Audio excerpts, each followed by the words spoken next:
კაცი სააბაზანოში იპოვეს გარდაცვლილი. მის გვერდით დევს პისტოლეტი და მაგნიტოფონი. პოლიცია მაგნიტოფონს დააჭირა და გაისმა ხმა. მე აღარ შემიძლია ასე ცხოვრება. ამას წერტილი უნდა დაუსვა. რის შემდეგაც გაისმა გასროლის ხმა. დეტექტივმა მაშინვე თქვა, რომ ეს მკვლელობაა და არა თვითმკვლელობა. საიდან მიხვდა?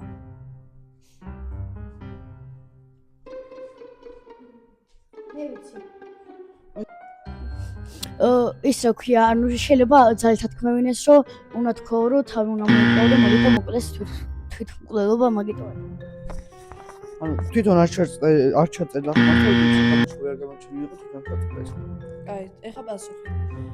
თუ კაცმა თავი მოიკლა, გასროლის შემდეგ მაგნიტოფონს უკან ვინ გადაახვდა? ჩანაწერი ხომ თავიდან დაიწყო.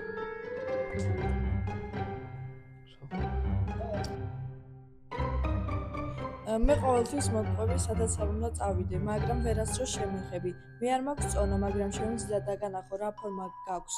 რა ვარ მე? ხარი.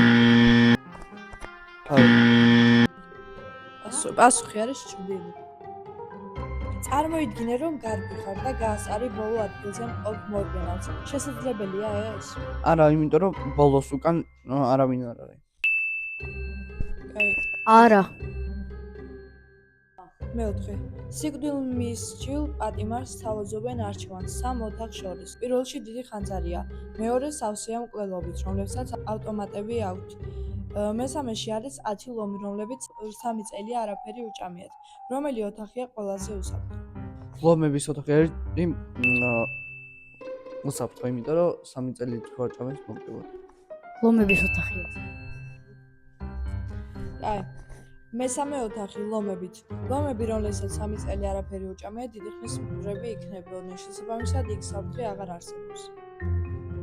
რას აქვს ბევრი კველი, მაგრამ ვერაფერს კვენს? ისმენ. ჭიანჭველა. ნიოს. სავარცხელს. კაცი მართავს სატვირთო მანქანას. მას არ აქვს ჩართული ფარები, არც მთვარე ანათებს. მის წინ შავებში ჩაცმული ქალია, ჩაცმული ქალი გზაზე გადადის. ძღოლმა დაამოხვიჭა და ქალი გადარჩა. როგორ დაინახა მან ქალი? დილა იყო. ზე იყო და ეგრე დაინახა. იმიტომ რომ დღე იყო. კითხვებში ნახსენები იყო, რომ ფარები არ ენთო და არც მთვარე ანათებდა, რაც ქვეცნობიერად გვაფიქრებინებს, რომ ღამეა. სინამდვილეში მზე ანათებდა და ქალის დანახვა ადვილი იყო.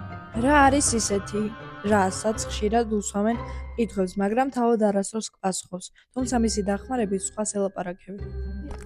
ტელეფონი. გველის ჭამს. პასუხი არის ტელეფონი.